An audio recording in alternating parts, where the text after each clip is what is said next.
Jade Lingard. Jade Lingard, bonsoir. Qui traite tous ces sujets-là, dont, par exemple, Notre-Dame-des-Landes. Mais nous allons commencer par le diesel. Donc vous avez dit il ne faut pas faire la chasse au diesel. Vous avez maintenu avec constance l'avantage fiscal du diesel. Ah non, on l'a banalisé quand même. Mais à la toute fin, et vous étiez déjà... Ah, j'étais là. C'était extrêmement léger, comme allègement, comme suppression d'avantages. Mais vous avez pris des positions en août dernier très claires, verbalisées lors d'une visite d'une usine Bosch sur, pour vous, l'importance du maintien du diesel. Il ne faut pas faire la chasse au diesel. Donc, ma question, c'est finalement, n'êtes-vous pas le premier porte-parole de l'industrie automobile? Non, pas du tout, je vous rassure. Alors, pourquoi? Alors, parce que je pense que sur ces sujets, sur tous ces sujets qui sont extrêmement importants, on ne changera pas le monde en une seconde, et c'est une transition qu'il faut aménager. Que vous n'avez pas entamée. Non, au contraire, puisque j'ai défendu et mis en œuvre d'ailleurs des dispositions sur le plan réglementaire qui permettent d'aménager la transformation du diesel et le passage aux normes dites Euro 6, qui sont une vraie transformation, ce qui est aussi le cas pour... Pour expliquer peut-être, pardon, à nos auditeurs, à nos spectateurs, la norme Euro 6, qui est une norme moins émettrice de microparticules, de particules fines, que les autres normes. Donc c'est une norme européenne. Exactement, c'est une norme européenne qui permet, par les innovations et les contrôles qui sont faits, justement, d'avoir moins d'émissions et d'avoir des diesels moins polluants. Contrôle, et parfois d'ailleurs... ou triche. Non, alors attendez, ça c'est un autre sujet. C'est quand même un élément très important. Oui, mais on ne peut pas dire que la norme, c'est la tricherie. Non, mais on sait qu'elle est contournée. Elle a été contournée par certains, et là, c'est le travail que nous avons mené avec nos services conjoints à l'époque, quand j'étais ministre avec Ségolène Royal, où nous avons sanctionné. Moi, j'ai envoyé la DGCCRF, qui est en charge de la consommation, de la concurrence et de la répression des fraudes, chez les constructeurs automobiles, faire des perquisitions sous le contrôle du juge. Donc je n'ai pas de complaisance, mais là-dessus, vous n'allez pas, du jour au lendemain, faire passer tout du diesel à l'hybride ou l'électrique. Ça n'est pas vrai, et vous le savez bien. Donc, qu'est-ce qu'on fait? France, il y a cette situation quand même. Vous avez tout à fait raison. Très particulière, et donc, le diesel est surreprésenté. Je n'ai pas le mythe du diesel, mais en même temps, on ne va pas passer du jour au lendemain à la dénonciation univoque du diesel. Pourquoi? Parce que vous avez des millions de Français qui aujourd'hui roulent en diesel et n'ont pas les moyens de se payer notre voiture. Et vous avez des centaines de milliers de Français qui travaillent dans des entreprises qui font des moteurs diesel. Et il y en a d'autres qui meurent par an à cause des particules. Et vous avez tout à fait raison. Il y en a beaucoup. Et pas uniquement du diesel, puisque, je vous rappelle, regardons où sont aussi les particules. Elles sont dans beaucoup d'autres choses que le diesel. Elles sont dans des moteurs classiques. Elles sont, quand vous prenez le métro, vous mangez beaucoup de particules, parfois plus d'ailleurs que quand vous êtes dans la rue. Donc l'air est pollué. Exactement. Donc le diesel, je ne suis pas dans la complaisance au diesel. Je dis simplement, ne mettons pas tout dans le même paquet. Le cœur du problème sur le diesel, c'est le parc existant. C'est le parc existant. Et donc, je préfère un nouveau moteur diesel à un ancien.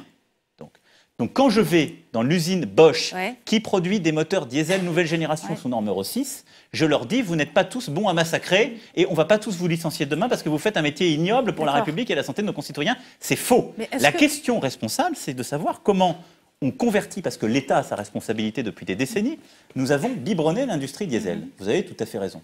Simplement, on ne change pas en un tour de passe tout cela, à cause du sujet, de l'ensemble des sujets que je viens d'évoquer, en termes de justice sociale et industrielle. Donc comment on fait cette conversion? D'abord en normalisant l'écart, et en le faisant de manière progressive. L'écart donc fiscal? L'écart fiscal entre les deux. Le différentiel entre l'essence et le diesel. Là, j'ai toujours été clair et en accord avec Ségolène Royal dans nos fonctions respectives, pour le normaliser, parce que je considère qu'on doit le faire. Il faut leur donner une visibilité, mais il ne faut pas les laisser s'installer dans cet écart durable. En même temps... On attend 10 ans, 15 ans, il faut 20 demander, ans, 30 ans. Regardez, en attendant, les gens meurent. 48 000 morts. Mais pardon de vous le dire, de la pollution atmosphérique par an. Ben non, mais c'est une réalité. Vous avez tort de dire que ça n'a aucun impact, puisque cette année, pour la première fois, les gens ont moins acheté de diesel que d'essence. Et vous le savez très bien. Et donc, les comportements ont profondément changé. Et on n'a jamais eu autant de morts en France de pollution atmosphérique. Mais ça montre bien que ça n'est pas non plus le seul sujet et que ce n'est pas parce que demain vous fermerez toutes les industries diesel que vous le réglerez. C'est pas le seul sujet. Donc, je ne suis pas pour la démagogie sur ce sujet. Je suis tout à fait sensible à cette problématique de la pollution de l'air. Vous avez tout à fait raison, j'y suis sensible. Quand on voit des classes dans certaines zones, j'étais à quelques kilomètres de Chamonix, vous avez des classes où 30 jours par an, on empêche les enfants d'aller dehors parce que l'air est trop pollué. À Paris également, bien sûr. Vous savez. Donc, oui, mais Paris, c'est plus intuitif pour les gens. Donc, il y a beaucoup d'endroits où c'est le cas. Donc, c'est un vrai sujet. C'est un sujet qui impose la transition et il faut le faire en prenant en compte tous les enjeux. Un enjeu de santé publique essentiel que vous avez raison de rappeler. Un enjeu d'équité sociale. La question, c'est comment on permet aux gens qui sont les plus pauvres, qui ont des besoins pour aller au travail et qui ont besoin de leur voiture, de renouveler leur véhicule et donc d'avoir les aides qui leur permettent d'aller acheter un véhicule neuf, plutôt essence ou diesel nouvelle génération, et de céder le vieux diesel. Ça, c'est fondamental. Et troisième point, en construisant la transition de votre industrie automobile pour qu'elle aille de plus en plus vers l'hybride, l'électrique, et sur la part diesel vers la nouvelle génération. Voilà. En continuant à maintenir des salariés, du coup, dans une activité qui est la production automobile liée au diesel, qui est condamnée. Non, là aussi. Est-ce que c'est ça votre vision de la transition énergétique? Pas du tout. Condamner les gens, on reste le plus possible dans une industrie. Pas du tout. Donc tout le monde sait qu'elle est condamnée parce que dans le monde entier, on est en train de s'en écarter, au lieu de les mettre directement dans les industries de la transition énergétique qui sont plus créatrices d'emplois. Je vous invite à aller dans une entreprise qui fabrique des moteurs diesel. Oui, ça m'est déjà arrivé. Voilà ce que j'ai fait. Et donc, vous allez voir que vous ne pouvez pas leur dire, vous savez quoi, demain, vous allez aller faire de l'hybride, etc. Ça ne marche pas. Non, mais c'est la responsabilité des responsables politiques d'organiser cette transition. Vous irez voir votre collègue tout à l'heure qui nous parlait du droit social français. Et puis, on ira voir ensemble. On fera des réunions après. Voilà, on fera des réunions ensemble parce que là, vous allez simplement aller expliquer à Trémery, à des milliers de gens que on a des super... Mais non. Mais c'est la responsabilité des ministères, c'est pas aux ouvriers. Non, mais c'est un peu facile, excusez-moi de renvoyer. Non, c'est pas facile. Ce que vous dites est facile. Vous n'allez pas leur dire. Évidemment, on ne va pas leur dire. Je suis en train de vous dire, je suis d'accord avec vous, simplement, ça se construit comme tout projet, ça se construit de manière très... Non, éternellement. Mais non, pardon de vous le dire, aucun...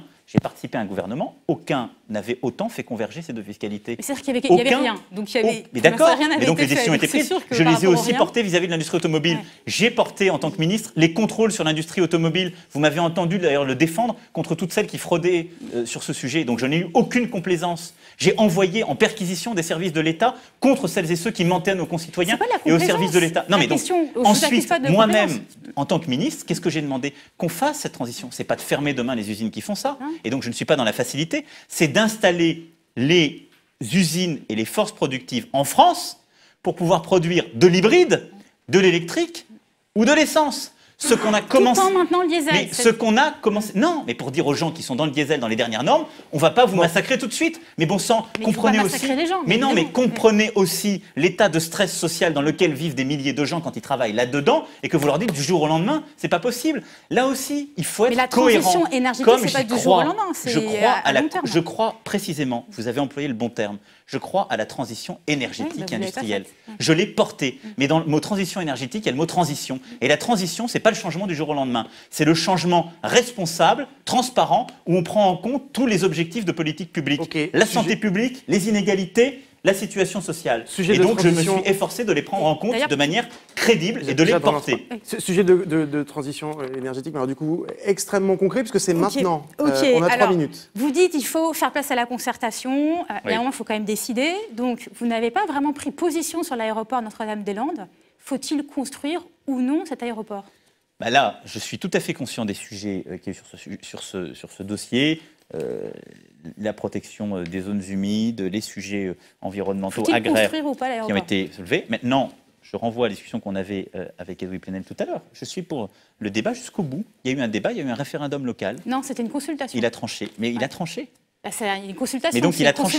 Mais non, mais si vous voulez, on peut refaire des consultations sur la consultation. À un moment donné dans nos sociétés, on doit avancer. Là, vous êtes d'accord avec Ségolène Royal, hein, elle est pas d'accord avec ça. Ségolène Royal, je pense que sur ce sujet, maintenant, il y a eu une consultation, elle a donné un résultat. Il y a un nouveau front, Emmanuel Macron, Manuel Valls sur ce sujet. Alors. Non, mais je suis Jean-Marc Ayrault. Je n'aurais pas amené le sujet de cette façon. Je pense que dans ce dossier, le gros problème a été la nature même de la délibération. Je pense que la délibération, la consultation doit arriver au début d'un projet. Si c'est mal parti, il faut retirer. Pourquoi ne pas refaire? Mais non, mais donc vous êtes pour vous êtes pour la délibération et la consultation qui disent ce que vous voulez. Non, pas du tout. C'est une autre façon de faire. Mais quand on a une concertation, je fais le pari que si on s'était trouvés tous les quatre ce soir avec un vote qui avait dit il faut pas le faire, vous m'auriez dit mais vous êtes quand même pas pour le faire. Et je vous aurais dit il faut refaire une délibération parce que c'était pas net. Vous m'auriez dit vous êtes jamais d'accord. Est-ce qu'il faut évacuer la ZAD de Notre-Dame-des-Landes? Est-ce qu'il faut évacuer la ZAD de Notre-Dame-des-Landes au risque de tuer quelqu'un 2 ans après la mort de Rémi Fraisse?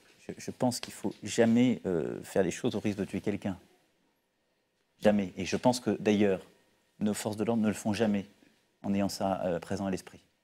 Il n'y a pas l'intention, mais il y a eu ce drame, oui, cette là-dessus, il faut aussi, quand on veut vivre en société... Il y a des conditions qui produisent nécessairement quand on veut vivre en société. Oui, mais à un moment donné, je veux vous dire, il y a un cadre démocratique. Il y a le cadre de la délibération, transparente, etc. Moi, j'entends les reproches qui sont faits les uns les autres, y compris sur l'affaire Sivin, ce que vous évoquez, les sujets sur le fond du dossier, et donc les besoins de faire de la transparence, de clarifier les choses. Tout ça, je l'entends très bien, et moi, j'ai beaucoup de respect pour tous ces débats démocratiques, que ce soit sur les sujets sociaux comme environnementaux. Il faut qu'ils aient un cadre. Et quand ce cadre, dans un état de droit, il est inscrit, et il arrive à une procédure qui permet de décider, il faut que ce soit décidé. Et il faut derrière que l'ordre public soit maintenu. Donc je suis pour la délibération, mais je suis que pour l'ordre public soit maintenu, donc je suis pour une évacuation dans le calme et dans le respect collectif de l'ordre public de la ZAD. Mais dans ces cas-là, vous construisez, vous passez d'une défense de la délibération citoyenne dans laquelle je vous retrouve, et à laquelle j'adhère, et que nous pouvons partager, à une défense de l'insurrection permanente dans laquelle je ne peux pas me retrouver. Qu'est-ce qu'une délibération qui n'est pas acceptée par les publics concernés? C'est quand même toute la question. C'est une délibération qui a trouvé un cadre démocratique, qui a trouvé l'expression d'un vote. Et là-dessus, je défendrai ce point-là. Il y a eu un vote. Il y a eu une délibération et un vote. Nous avons débordé, mais nous terminons. J'espère qu'on continuera ce débat, parce qu'il est sur ce sujet. Moi, je comprends. Quand vous voulez. Je comprends que, comme j'ai été ministre de l'Industrie, il y a un biais déformant.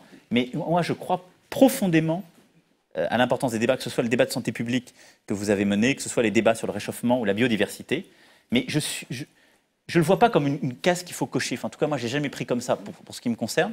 Mais c'est comment on réconcilie... Pourtant, vous n'en parlez jamais. Bon, c'est pas vrai, j'en ai parlé, mais parce que j'en ai parlé dans un débat récent où j'ai été invité sur l'écologie, j'en parlerai de plus en plus. Mais moi, le vrai défi, c'est de savoir comment on concilie ces différents objectifs. Mais je suis vraiment convaincu que ça doit être au cœur du modèle productif. Merci Jade Lingard.